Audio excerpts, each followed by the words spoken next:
Ethan, I know you have a system, so what's the point in pretending? The furious shout pulled me from the depths of unconsciousness. I forced my heavy eyelids open. The scene before me froze me in place. Chloe, my girlfriend. She was standing over me, the knife in her trembling hand aimed directly at my eye. I stared at the sharp, gleaming blade, then at her cold, suspicious eyes. I tried to struggle, to pull away, but thick ropes bit into my flesh, pinning me to the chair. Every slight movement sent waves of searing pain through my body from the friction of the ropes. And then, the memories of last night came flooding back. On my way home, I saw it. Our house engulfed in flames. My first thought was Chloe. She was still inside. Ignoring the shouts of the onlookers, I plunged into the inferno. The heat was immense, a physical force that felt like it was tearing me apart. Every breath was like swallowing razors. But I found her, huddled in a corner, and carried her out. Only after I knew she was safe did I finally collapse. Before I lost consciousness, I saw her leaning over me, her face a mask of desperation, begging me not to die. Her tears fell on my face, as she promised she would take care of me for the rest of my life. For a split second, that desperate, crying face merged with the cold, hard mask she wore now. The only reason I fell in love with you. Was it because of the system? Her voice, laced with menace, dragged me back to the present. I took a breath, my mind clearing. I was still in this small, dark room, tied to a chair, with Chloe holding a knife to my face. I stared at her in disbelief. I had never told a soul about the system, precisely because I was afraid she would overthink it. How could she possibly know? I looked at her, the confusion and hurt warring within me. Finally, I let out a long sigh. I knew I couldn't hide it forever. Chloe, I said, my voice hoarse. It's true. I have a system, but I genuinely love you. What we have has nothing to do with the system. Besides, it doesn't even have any special powers. Before I could finish, a boot slammed into my chest, kicking me and the chair over. My head cracked against the concrete floor, and I felt a warm trickle of blood. The person who kicked me stepped out of the shadows. Julian. The name flashed in my mind the moment I saw his face. What was he doing here? He was Chloe's first love, the one who had abandoned her a decade ago to go overseas. Why was he back now? Was he the reason Chloe knew about the system? See, Chloe, I told you he had a system, didn't I? And you didn't believe me. Julian sneered. He crouched down, his eyes filled with a cruel amusement. My mind was a chaotic mess. You must be wondering how I found out, right, Ethan? Julian pulled a few documents from his jacket and handed them to Chloe. Chloe, take a look at these hospital records. The hospital issued death certificates for him multiple times, he continued, his voice dripping with false sympathy. But each time, he managed to survive and make a full recovery. Without a system, do you think a normal person could do that? As Chloe stared at the papers Julian had produced, her already pale face went white as a sheet. I was speechless. He was right. All of it was true. I was just an ordinary person who had been transported into the world of a novel. In this world, Chloe was the secondary female lead, and I had saved her from a back-alley mugging. The moment I saw her, this kind, beautiful girl, I knew what love at first sight felt like. But I also knew her fate. As a character in the story, she was destined to face one fatal accident after another. The fierce will to protect her was what activated the system for me. It had only one mission, protect Chloe, and I was given only one ability, resurrection. It meant that I, a mere mortal, had to use my own body to shield her from every single one of those deadly disasters. But even though I had to constantly endure the agony of death over and over again, I never gave up. I knew that if I failed the mission, Chloe would die, and I would face some unknown punishment. As if sensing my thoughts, Chloe walked toward me. Was she going to help me up? She'd still care about me, right? But instead, she kicked me hard in the ribs. Her eyes were filled with disgust. Monster! My body curled into a ball as I dry heaved. Julian roared with laughter. It was then that I saw the twisted, snaking burns covering my arms, my legs, my torso. A mixture of blood and pus oozed from the wounds. The horrific injuries from last night's fire. No wonder it hurt so much. My hope turned to ash. With despair in my eyes, I looked up at Chloe and held out my scorched, crimson hands, hoping for a shred of pity. But when she saw my injuries, her expression remained cold, impassive. Before I could say anything, the words that came out of her mouth struck me like a bolt of lightning. I was the one who set the fire. I did it to find out if you really had a system. Her voice was flat, bored. Do you really think acting pitiful now is going to make me feel sorry for you? She said with revulsion, as if I wasn't the one who had risked my life to save her just yesterday. A roaring filled my ears, as if someone had slapped me hard across both cheeks. So, she knew all along? Did that mean that just based on a few words from Julian, she was willing to risk her own life just to test me? My body trembled uncontrollably from the pain, but a deeper cold was spreading through my heart. Seeing my silence, Chloe lost her patience. Don't you have a system? These are just a few burns, she spat. You can heal them easily, can't you? So stop the act. The knife in her hand flashed. She plunged it into my thigh. The barely healed burns tore open, and blood sprayed from the wound. A tidal wave of pain washed over me. Even after dying countless times, I had never gotten used to this kind of agony. My body contorted, tried to escape the torment. A small box slid out of my pocket. Inside was the diamond ring I had bought for Chloe. I grabbed the shimmering ring and held it up to her, my voice pleading. No matter what, I did it all to protect you. My feelings for you are real. Have you forgotten? We're supposed to get married next month. A flicker of hesitation crossed her face. I knew she was remembering the life we had shared. The first bouquet of flowers I gave her, the first gift. But then her grip on the knife tightened, and the hesitation vanished. She snatched the ring from my hand and crushed it under her heel, her eyes filled with utter contempt. To protect me, she mocked. Or was it just a tool for you to get me? Even if I kill you right here, you'll just come back to life like nothing happened. Hearing those words, I felt my heart turn to stone. I remembered what the system had told me during the fire last night. Host is not in a mission period. If the host dies outside of a mission, it will be considered a mission failure. Resurrection is not possible. But I knew Chloe was still trapped in that inferno. So even as the flames melted my skin and consumed my body, I still pushed through and saved her. And now, she believed all my suffering was just a calculated ploy to win her over. The cold in my heart was absolute. In Chloe's eyes, my silence was an admission of guilt. To my horror, she raised the knife again. The sharp blade tore through my skin. Before I could even scream, another jolt of electric pain shot through me. Julian rushed forward and pinned me down. Blood poured out of me, and the world began to go dark. Chloe spent several minutes carving into my body before the torture finally stopped. Julian looked down at me, a pitying, mocking smile on his face. Did you really have to be so theatrical? He's lied to me my whole life. Do you think he deserves my pity? Chloe shot back, her voice ragged with fury. I struggled to look down on my body. It was a canvas of blood. In the dim light, I could just make out the 3 words carved into my flesh. Julin. A wave of nausea and dread washed over me. My body had become nothing more than a tool for them to vent their malice. I lay limp on the floor, swallowing the blood that filled my mouth. Chloe, whether you believe me or not, I rasped, other than the system, I've never hidden anything from you, including how much I love you. But if I die this time, I'm really dead.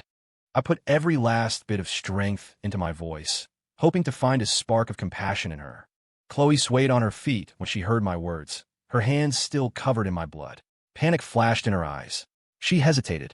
Seeing this, an annoyed look crossed Julian's face. He leaned in close to her, his voice a demonic whisper, his eyes locked on me. Chloe, what are you waiting for? You don't actually believe him, do you? He's died so many times before. What's on more to him? Have you already forgotten about all the people who died horrible deaths around you? Julian's words shattered her last shred of hesitation.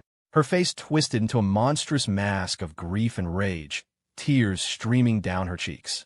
Ethan, do you have any idea? She screamed. From the day I met you, my life has been one disaster after another. I used to think you were the one protecting me. But it was you all along. You were the cause of all my suffering. Because of you, my parents died on my 18th birthday. My friends and family were killed off one by one. Her words triggered a flood of memories. Her parents, dead at her birthday party on the yacht. The endless string of calamities that followed, claiming her friends and relatives. It wasn't that I hadn't tried to save them. But then and now, I was just a normal person who could come back to life. It was all I could do to protect Chloe alone. And now, just because I had this system, all of those tragedies were being pinned on me. I shook my head, trying to deny her accusations, but all I could do was cough up a mouthful of blood, unable to form any words. Chloe didn't wait. She stared down at me, a crumpled heap on the floor.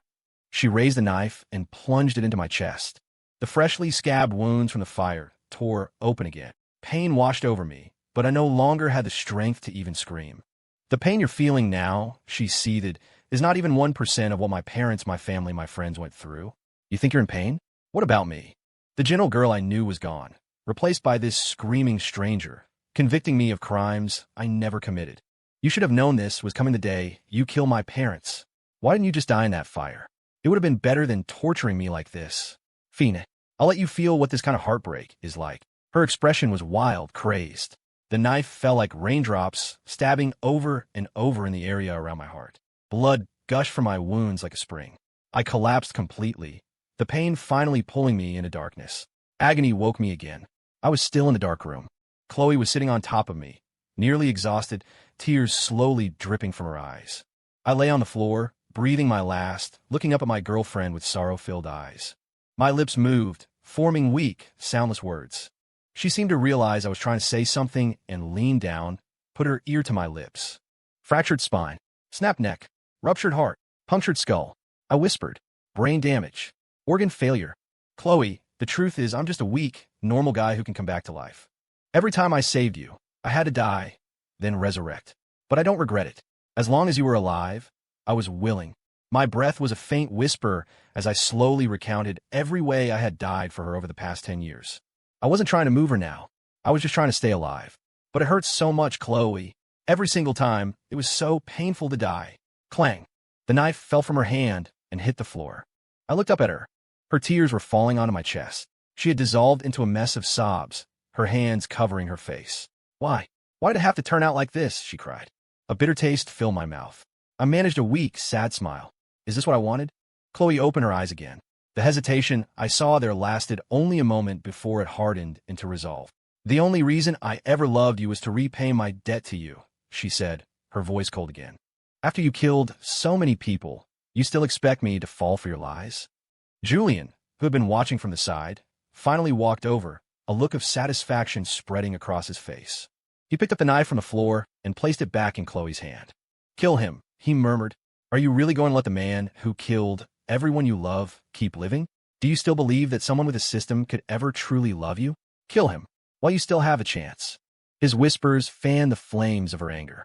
She tightened her grip on the knife, a murderous light filling her eyes. I looked at her and knew she had made her decision. So I failed after all. My heart turned to ash. As the killing intent in Chloe's eyes solidified, she thrust the knife forward, straight into my heart. I felt a strange numbness spread through me as my body's warmth began to drain away with my blood. My consciousness started to drift. I knew I was close to death. And this time, there would be no coming back. Chloe stood up, trembling. The murderous look in her eyes was now replaced by terror. In that moment, she finally looked like she felt a sliver of regret. I looked at her and managed to speak in a voice so faint it was barely a whisper. It's okay. It's all over now. I just hope, after I'm gone, someone else can be there to protect you. Just then, a flash of light flickered in the room. A moment later, the sound of a lock clicking echoed from behind Chloe. It all happened in an instant. Alarmed, Chloe spun around to see flames erupting from a corner of the small room. The fire spread with terrifying speed, devouring half the space in seconds. Chloe stared, paralyzed with shock. Julian, where are you? Silence. There was no answer. As the horrifying realization dawned on her, she scrambled to the door, pulling and pounding on it, only to find it locked tight. Despair finally washed over her, and her body began to shake uncontrollably. I watched her huddle in the corner, and a faint warmth returned to my motionless limbs. To Chloe's astonishment, I got to my feet. With my last ounce of strength, I wrapped her in a nearby blanket. Ethan, she whispered, her voice weak. I gave a grim smile. To repay my debt, I once swore I'd protect you for a lifetime. Looks like this is the last time. Then, I threw my body against the locked door. The pain made me open my eyes. I looked around. Everything was white. I seemed to be in a hospital room. I tried to rack my brain to remember how I had gotten here. Nothing. My mind was a complete blank. That's when I noticed that everyone around me had stopped what they were doing and were just staring at me. Their eyes were filled with a mixture of curiosity and unfamiliarity. The room fell silent. Confused, I reached out and gently grabbed the arm of a little boy who was running past my bed. Hey, little guy, I said with a smile. Do you know how I got here? The boy looked at me, his eyes wide with fear.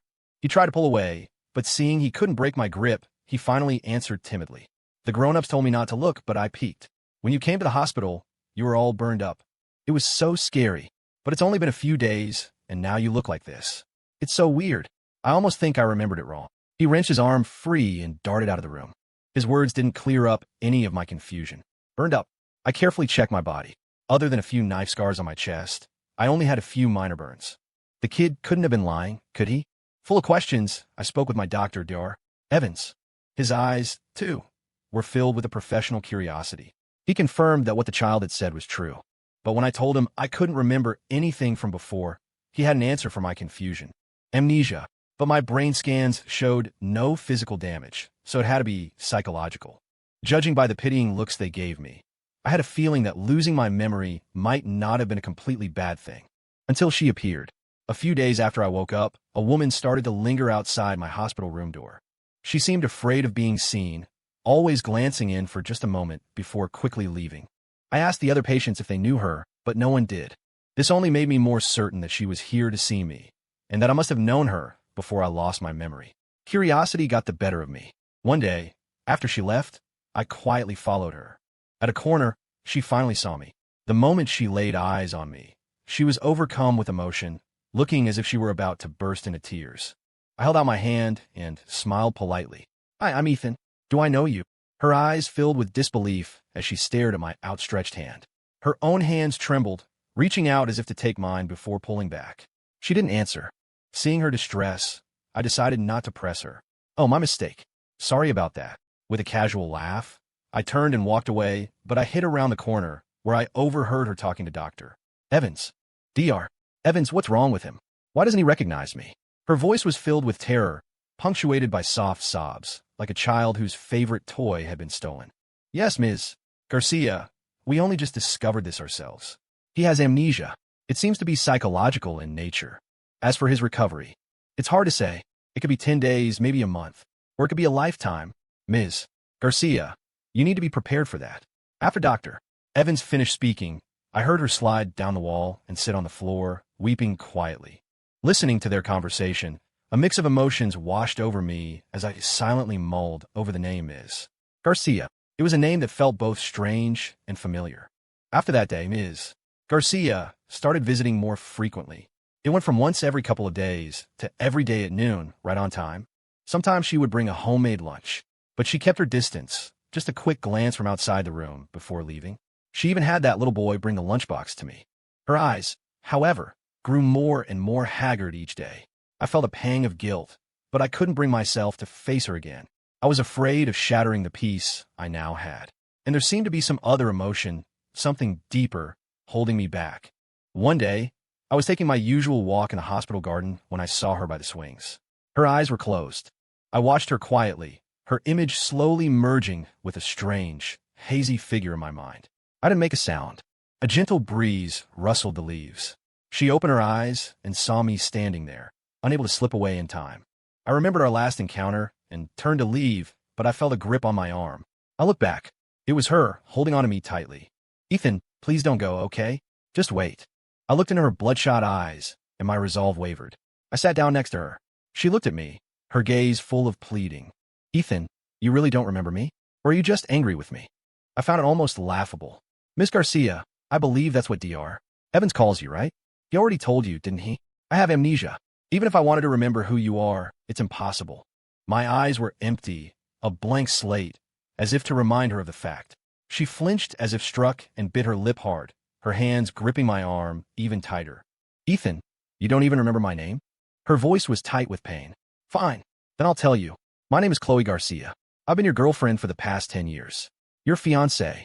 You saved me, time and time again, with your own life. Have you forgotten all of that, too?" As she spoke, tears streamed down her face. Listening to her, I felt a strange stirring in my heart, but I couldn't bring myself to believe any of it. "Miss Garcia, I'm not an idiot. I can't just believe anything you say. I appreciate your concern these past few days, but please, let's not play these games." But then she slowly pulled out a photograph, and the sight of it made me freeze. It was a picture of the two of us, me and Chloe. We were both smiling so brightly. Staring at the person in the photo, who looked exactly like me, my heart began to pound violently, but I forced myself to remain calm. "Miss Garcia, a photo doesn't prove anything. Besides, the guy in this picture has clear skin. That's not what I look like now." I smiled and pointed to the faint burn scars on my face. I meant it as a joke, to lighten the mood. But the moment the words left my mouth, Chloe fell to her knees in front of me, burying her face in her hands and sobbing. "Ethan, I know that if you remember everything, you'll hate me. But I can't bear the thought of you not even remembering my face. After I tell you the whole truth, can you?" Can you forgive me? I looked at her hands, clutching mine tightly. In her desperate, pleading eyes, I gave a small nod. And so, she told me everything I had forgotten. After the fire, Chloe had called the police immediately. Julian was arrested at the airport. He didn't understand why he was being taken into custody until he saw Chloe. Realizing his game was up, he didn't bother to hide anything anymore. Let's be honest, Chloe, he'd said with a smirk. All those accidents you've had over the years, I planned every single one of them. You should have died on your 18th birthday. The only reason you're still alive is because of Ethan. He pulled you back from the brink of death dozens of times.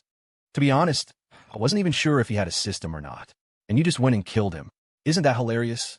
In his subsequent confession, Julian explained that he orchestrated the murders to dismantle her family's corporate empire. Even though she had suspected it, hearing the truth finally broke her. Because of a man who wanted her dead, she had killed the last person who truly loved her. But I hadn't died in the fire. I hadn't even died from the stab wound to my heart. When Chloe learned this, she felt she still had a chance to atone. That was, until she found out I'd lost my memory. She had been agonizing over whether to tell me everything, whether to let me live with hating her, or to let me live without her in my heart at all. Listening to her story, I looked at the woman in front of me, still begging for forgiveness. I touched the faded knife scars on my chest. Chloe watched me, her eyes filled with hope, thinking I was starting to remember. But I just shook my head with a sad smile. Miss Garcia, whether or not I believe what you're saying, I have to admit, it's a hell of a story. But I don't believe it. I don't believe anyone would willingly die for someone else dozens of times. Don't you think that sounds a little insane? Let's just leave it at that. It was nice talking to you. I gently pulled my hands from her desperate grasp. Ethan, I know you remember. Please forgive me, okay? Ethan, don't go. Ignoring her pleas, I shook my head and walked away. That night, the hospital was quiet, but I couldn't sleep. I kept thinking about the story Chloe had told me. My heart wouldn't calm down. I touched the scars again. Could everything she said really be true? Host's emotional fluctuations detected. Initiate selection. A strange, unfamiliar voice echoed inside my head. I jumped, startled. Host does not need to be alarmed. I am a system. The host's mission failed during the fire incident. As a penalty, the host's memories have been sealed. Hearing this, I knew. Everything Chloe said was true. If my mission already failed, why are you showing up now? I thought, a sense of resignation washing over me. Can't you just let me continue on like this? Do I even have any other choice? I shook my head in despair. No. Since the host has a wish, I must provide options, the mechanical voice replied. Option 1 is to maintain the current state. The host will remain without memories forever. Option 2 is to restore the host's memories, and you will be returned to your original world. The system's voice droned on. I stared blankly at the ceiling, weighing the two choices. I didn't sleep at all that night. The next morning, Chloe arrived outside my room as usual. But today, instead of waiting outside, she walked right in. When she looked at the bed in the corner, she stopped, surprised. The bed I had been sleeping in was now occupied by a much older man. Chloe walked over, trying to ask the man what was going on, but he only responded in a thick, rural dialect she couldn't understand. She couldn't even tell if he understood her. She gave up. Then, she spotted the little boy slipping past her and grabbed his arm, her voice urgent. Hey, sweetie, can you tell me something? The big brother who was staying in that bed, where did he go? But the boy just looked at her with fear in his eyes and shook his head. What brother? I don't know. That old man has always been in that bed, hasn't he? Panic began to set in. Chloe shook the boy gently. Don't you recognize me? For the past few weeks, I've had you bring lunch to that brother every day. I gave you lots of candy. Don't lie to me, okay? Over the last few weeks, Chloe had been using candy to bribe the child to be her delivery boy. She thought for sure this would work. But looking into the boy's confused eyes, Chloe finally broke down. She clutched her hair, trying desperately to keep herself from screaming. In the end, Dr. Evans had to escort her to his office. He looked at the frantic woman in front of him and sighed. You said your name is Miss Garcia? We've checked all our records. There is no patient by the name of Ethan. Are you certain you have the right hospital? Chloe stared at Dr. Evans, her face a mask of disbelief. In her distress, she knocked her purse over, its contents spilling across the floor. As she looked at the mess, she seemed to remember something, and fresh tears welled in her eyes. She began to search frantically for the photo of the two of us. But after checking every pocket and compartment, all she found was a blank piece of photo paper. She slowly held up the blank paper, showing it to Dr. Evans, as if hoping he would finally tell her the truth he was hiding. But the doctor just sighed again. Miss Garcia, I know a good psychologist. If you're having problems, Perhaps you could consult with her.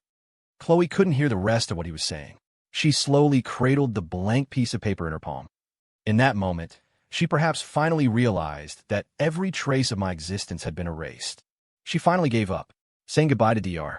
Evans. She walked out of the hospital completely lost. And then, from my hiding spot in the corner, I finally stepped out. "Mr. Hayes, is this really for the best?" Dr. Evans asked tentatively. I smiled faintly. "Whether it's for the best or not, Miss Garcia needs to move on.